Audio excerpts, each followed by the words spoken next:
আজ 15ই আগস্ট, বাঙালি জাতির ইতিহাসে ঘৃণ্য ও নৃশংসতম হত্যাকাণ্ডের দিন। 1975 সালে এই রাতে সেনাবাহিনীর কিছু বিপথগামী সদস্য এ হত্যাকাণ্ড সংঘটিত করে। ঘাতকের নির্মম বুলেটে সেদিন ধানমন্ডি 32 নম্বর সড়কে ঐতিহাসিক ভবনে নিহত হয়েছিলেন জাতির জনক বঙ্গবন্ধু শেখ মুজিবুর রহমান। এবারে 15ই আগস্ট ভিন্ন রকমভাবে এসেছে।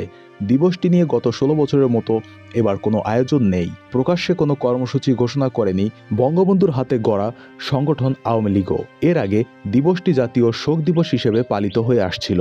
জাতীয় শোক দিবস উপলক্ষে 15ই আগস্টের সাধারণ ছুটি বাতিল করা হচ্ছে। জনপ্রশাসন মন্ত্রণালয়ের সূত্রে এ তথ্য জানা গেছে। রাষ্ট্রপতি আদেশক্রমে 15ই আগস্টে এই ছুটি বাতিল করা হয়েছে। জাতীয় শোক দিবস উপলক্ষে 15ই আগস্টে এই সাধারণ ছুটি দেওয়া হতো। জনপ্রশাসন মন্ত্রণালয় সংশ্লিষ্ট কর্মকর্তারা বলেন, 15ই আগস্টে সাধারণ ছুটি বাতিলের প্রজ্ঞাপন তারা প্রস্তুত রেখেছেন। ঊর্ধ্বতন কর্মকর্তাদের নির্দেশনা পেলে মঙ্গলবারই 13 আগস্ট প্রজ্ঞাপন জারি হতে পারে। কোনো কারণে প্রজ্ঞাপন জারি না হলে আগামীকাল হবে। আর আজকে 15ই আগস্ট শোক দিবস বাতিল করে দেওয়া হয়েছে।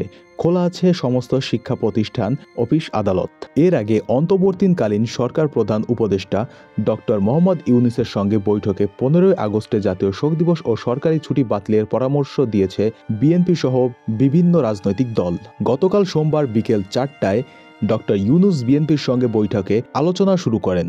এরপর একে একে অন্য রাজনৈতিক দলের নেতাদের সঙ্গে বৈঠক করেন। 15ই আগস্টের বিষয়ে দলগুলোর মতামত জানতে চাইলে একমাত্র বিজেপি চেয়ারম্যান আন্দালিব রহমান পার্থ 15ই আগস্টের শোক দিবস পালনের পক্ষে মত দেন। তিনি বলেছেন, 15ই আগস্ট সর্বজনীন।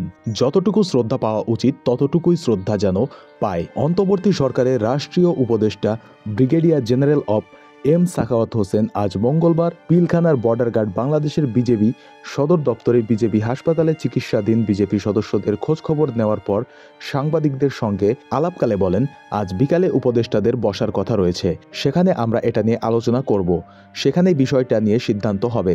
তবে 15ই আগস্টে মাঠে প্রচুর পরিমাণ পুলিশ মোতায়েন থাকবে। কেউ যাতে কোনো ধরনের গন্ডগোল করতে না পারে তা নজরদারি করা হবে। তিনি বলেন, আমরা সব ধরনের নিরাপত্তা ব্যবস্থা গ্রহণ করব। পুলিশ থাকবে, বিজেপি, র্যাব থাকবে, হয়তো সেনাবাহিনীও থাকতে পারে। আজ এই শোক দিবস পালিত না হওয়ায় আপনার মন্তব্যটি অবশ্যই কমেন্টে জানিয়ে দেবেন।